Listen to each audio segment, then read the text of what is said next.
This is the project. Now, Tash, I believe you were lucky enough to spend time with the wonderful Father Bob Maguire this week. I was, that's right. I wanted to find out what he's been up to since leaving his South Melbourne parish last year. And we had some great chats, everything from theology to politics. He's arguably Australia's best-known priest and undeniably one of the best loved. I say, who cares wins. But the Father Bob Maguire story hasn't always been one of bright lights and laughter. In fact, Father Bob's early life was coloured with tragedy. Both his parents and his older sister passed away when Bobby was a young, shy boy growing up in Melbourne. I really can't remember that much because I was too young, see. I mean, if they're gone, they're gone. That's what I remember, almost a feral reaction.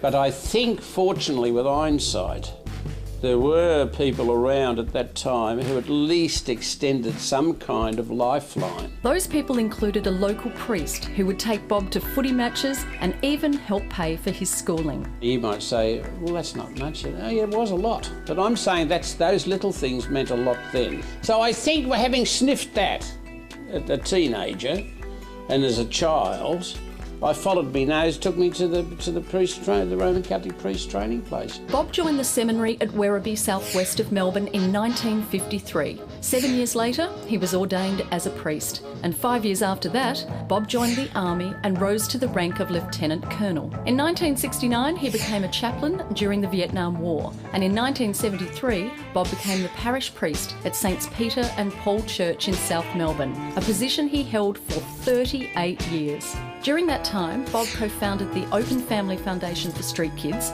created the Emerald Hill Mission Charity for the Disadvantaged, and started the Father Bob Maguire Foundation for so-called no-hopers. Along the way, Bob also received the Medal of the Order of Australia, was named a local hero as part of the Australian of the Year Awards in 2005, and last year, Bob was named the Victorian of the Year. All I'm doing is my job, my duty. That's all I'm doing. Father Bob gives religion a great name. And I don't think there are any other Catholic priests who are TV stars. I love the fact that Father Bob could spend the rest of his life hanging out with famous people and living very comfortably on his reputation, but he doesn't. He still feels most comfortable when he's surrounded by people who need him. Father Bob is one of those Australians who's just done so much for the community. He can't help but be thankful. You're incredibly popular. But, I mean, what's the value of being incredibly popular if in fact you can't press on with the cause? After 38 years at his home in South Melbourne, one day in 2009 a letter arrived telling Bob he would be expected to retire on his 75th birthday. For lack of a better term, despite his years of service, he was being given the boot. I had a gentleman's agreement, nothing on paper, that in fact I was there to stay for the term of my natural life. I felt like when my mother died. It was the same feeling of bang, you know, you've been run over by a truck.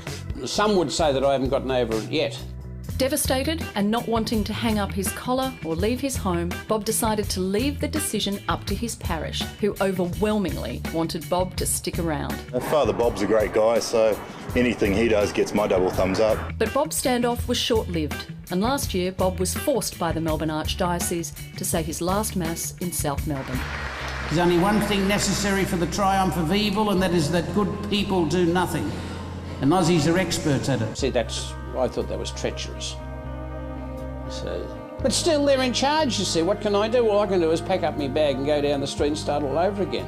And that's exactly what Bob has done. They might have kicked me out of the church, but that doesn't mean that the Father Bob Maguire Foundation's dead in the water. He now calls his Albert Park office home and continues to fight for funding for his charity work. And instead of enjoying his golden years in quiet retirement, Bob has launched his own website, has more than 90,000 followers on Twitter. No, I still haven't got the bloody blue tick on Twitter. He produces his own podcast, hosts a regular show on Triple J with John Safran, has a documentary on his life being made, and has just released a biography. Bob Maguire has released his memoirs. To tell us more, he joins us now in the studio. Yeah, but I didn't write them myself. Father Bob, how do you want to be remembered? Well, most people tell me the only way they remember me is that in fact I gave them a laugh or something, even during their most serious times in their lives. Yeah, that'd suit me down to the ground. But listen, what are you asking me that for? I'm not dead yet. Am I? Definitely not. Thank God for that. He's such a special man, isn't he? He's a wonderful man, and Look, he didn't talk about it there, but Bob's had a rough week. On Sunday, he lost one of his dearest friends and closest colleagues, Henry Sir, who's worked with Bob to feed the poor for more than 20 years in Melbourne.